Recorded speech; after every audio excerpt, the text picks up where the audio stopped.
Bismillahirrahmanirrahim. Assalamualaikum warahmatullahi wabarakatuh. Perkenalkan, nama saya Abdullah Jalal Aldin Rumi dari Fakultas Dirasat Islamiyah semester 4 kelas 4A. Di sini saya akan menjelaskan mengenai ibdal dalam Al-Qur'an, analisis ibdal dalam Al-Qur'an yang merupakan resume dari sebuah jurnal. Jadi, yang pertama perlu kita ketahui bahwasanya di dalam Al-Qur'an itu ada yang namanya mukjizat.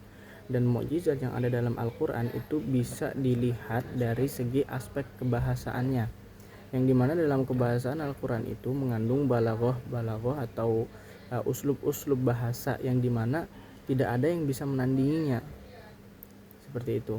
Dan adapun suatu mukjizat yang tampak dalam Al-Quran itu seperti yang dikatakan oleh Al-Khatib Al-Iskafi, bahwasanya lafaz dalam Al-Quran itu hampir seluruh lafaznya itu ada antara ayat-ayat tersebut kemiripannya. Jadi banyak kemiripan dalam ayat-ayat Al-Quran itu, dan hanya ditemukan 28 buah atau bisa dikatakan sekitar 25% ayat-ayat yang memang tidak ada kemiripan satu sama lain gitu. Jadi dari sini kita bisa menarik kesimpulan bahwasanya sebagian besar dalam ayat-ayat Al-Quran itu memiliki kemiripan di antara lafaz-lafaznya. Dan di sini dijelaskan juga terdapat 12 kategori kemiripan yang dimaksud dalam kemiripan di ayat Al-Quran. Yang pertama adalah kemiripan dari segi ibdal, dan ada dari segi ziyadah wa nuqsan, ada juga dari segi tikrar, ikhtilaf siyagul kalimah, dan juga takdim wa ta'khir wal hitab wal ma'rifah wal nakirah wal idhafah was sifah wa kadzalika al muzakkar wal muannas. Jadi ini merupakan kategori ayat-ayat yang memiliki redaksi sama itu. Tetapi pada kesempatan kali ini pemateri akan fokus terhadap al-ibdal. Apa itu ibdal? Ibdal merupakan redaksi yang berbinipan dan terdapat perbedaan kecil dari sudut pemakaian huruf, kata, atau susunan kalimat. Yakni dalam bahasa lebih mudahnya bahwasanya ibdal itu ketika suatu lafaz itu memiliki kemiripan yang dimana dia bisa diganti dengan huruf lain agar dia mudah dalam menuturkan kata tersebut. Nah, kemudian setelah itu pemateri dalam menganalisis ibdal yang ada dalam Al-Quran ini tentunya menjadikan rujukan, jadi mengambil rujukan dari 3 mufassir. Yang pertama yakni Abu Hayyan Al-Andalusi, dan yang kedua adalah An-Naisaburi, dan yang ketiga adalah An-Nasafi. Yang pertama Abu Hayyan Al-Andalusi. Abu Hayyan Al-Andalusi ini memiliki kitab tafsir yang terkenal, yaitu Bahrul Muhit, yang dimana dalam kitab tafsir ini Imam Abu Hayyan Al-Andalusi ini lebih menyondongkan tafsirnya dalam kitabnya ini dari segi aspek kebahasaannya. Dalam artian tafsir ini lebih condong kepada tafsir al-lughawi, yakni tafsir yang berkaitan dengan lafaz-lafaz yang ada dalam Al-Quran, entah itu dari segi nahwu shorof, entah itu dari segi balaghah dan lain sebagainya. Dan Imam Abu Hayyan Al-Andalusi ini banyak mengambil pendapat atau banyak menukil dari kitab Zamakhsyari dan Ibnu Atiyah, yang dimana kedua mufassir ini itu lebih condong penafsirannya kepada aspek kebahasaan. Dan yang kedua adalah An-Naisaburi.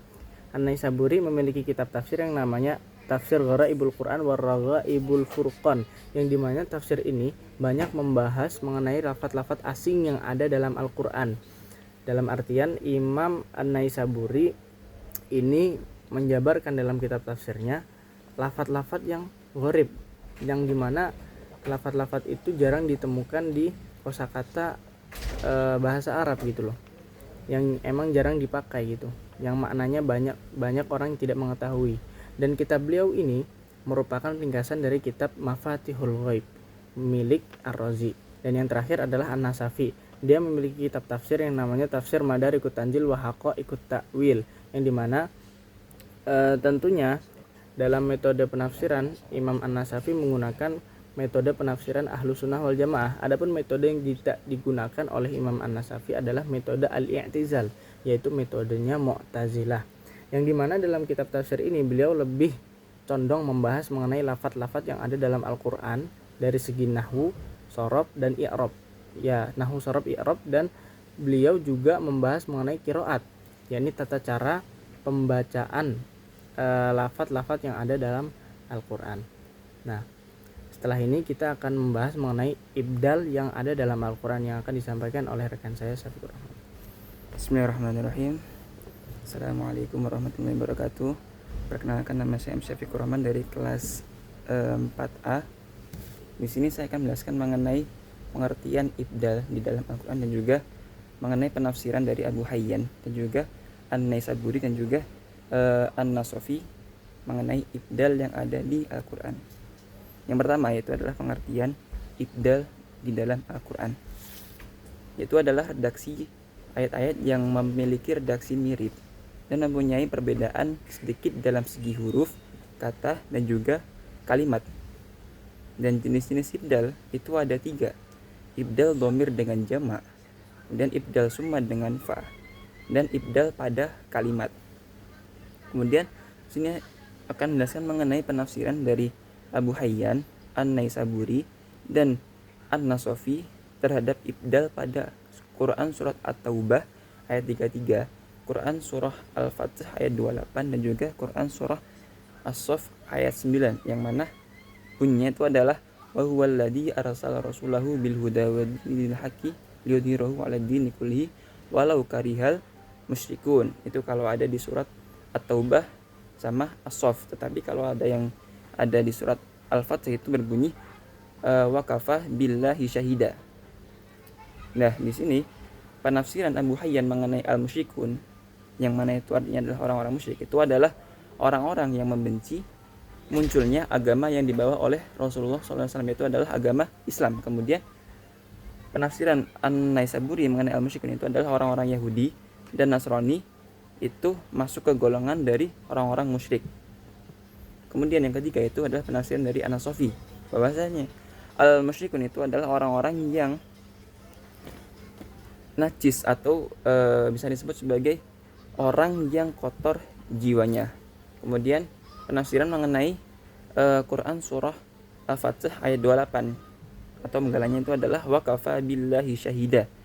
Itu menurut Abu Hayyan bahwasanya wa kafa billahi syahida itu adalah apa yang Allah janjikan pasti akan terjadi. Nah, tetapi dalam ketiga mufassir ini itu tidak menjelaskan bahwasanya di ketiga ayat ini itu ada yang namanya ibdal, tetapi secara nggak langsung karena ada penafsiran mengenai arti-arti tersebut, maka disebutkan bahwasanya ketiga ayat ini itu adalah membahas mengenai ibdal. Nah, kemudian yang terakhir itu adalah mengenai fungsi ibdal. Fungsi ibdal di dalam Al-Quran. Yang pertama itu adalah bahwasanya ibdal itu adalah salah satu yang menunjukkan adanya kemukjizatan dari kronologi turunnya ayat Al-Quran. Yang kedua itu adalah bahwasanya ibdal itu adalah bukti bahwa Al-Quran itu turun secara berangsur-angsur. Sudah, sekian dari saya, sekian dari kami kelompok itu